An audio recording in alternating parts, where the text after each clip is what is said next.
The objective of today's session is actually breaking boundaries, going beyond ceilings. Let's talk a little bit about the role of AI because AI is very current. The currency is there in terms of the conversation. But let me start by talking a little bit about AI and your experience with it. So we have all these large platforms like OpenAI, Microsoft, Google, and others that have a significant lead in terms of models they have built.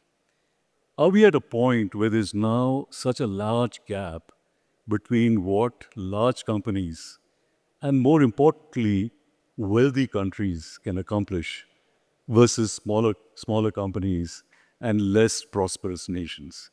Is that a gap that we can overcome in terms of where they are? You're asking a really great question on what role can AI make in closing the gaps between the haves and the have-nots.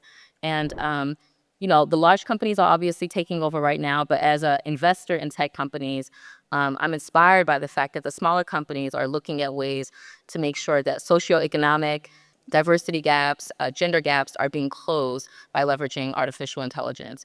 So AI is going to be what I believe changes the world, to answer your question more directly.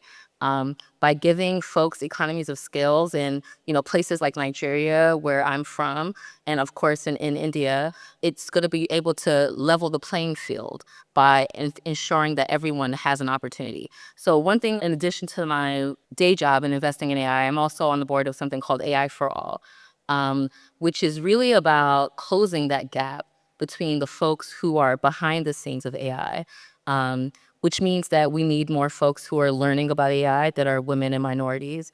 That means that people who are leaders in AI need to look like everyone else, because otherwise they won't be able to have a seat at the table and be able to make those very important decisions. So, Dami, let's talk about gender representation. Could be in the workforce, or maybe better outcomes in terms of maternal health care, whatever it is, right? You talked about the fact that AI has the potential to actually make a difference in some of these things. What are ways in which this can make a difference, right? Absolutely. And I love that everyone is throwing new terms out. I think my favorite one is responsible AI, right? And you think about gender and equality. And my favorite example of that is I think there was a time, maybe 5, 10 years ago, where they loaded Oprah Winfrey's picture and Michelle Obama's picture. And for some reason, I believe it was Google, but don't quote me. I know we're recorded.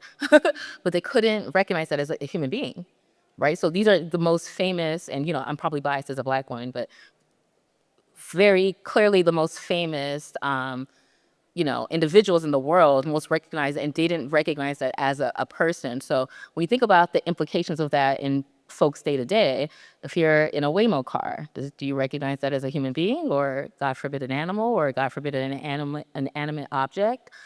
So this call for responsible AI, again, that's how we think about it in AI for All. And the approach there is training individuals, PhD students, so they're at the forefront and they become the future leaders, means that AI is being built for people who will be leveraging it and using it. And the implications of that could be amazing. So one of the companies I invested in actually at SoftBank, Kaniku, was leveraging AI through hardware so that you can leverage smell to be able to diagnose diseases. So you'd have a hardware, and imagining your mirror can now predict that you have a flu, or it can predict that you even have pink eye, right? Just by the smell and noses. So the implications of this technology could be, breathtaking, could change the way we fundamentally do everything in the world. And I think that that's why folks are so excited about it. That's why valuations continue to go up, and, it continues to be the hottest topic, I'd say, in Silicon Valley. What we're trying to figure out, on the growth stage side of this is how much of this is everyone trying to figure out their realm in what AI will mean for them. So every corporation, every startup has it. And how much of this is actually finding problems to solve, right? So curing diseases is a problem to solve. So when you ask me what I'm excited about, that's a lot more inspirational, for example, than the next B2B software that may not be able to capture as much value.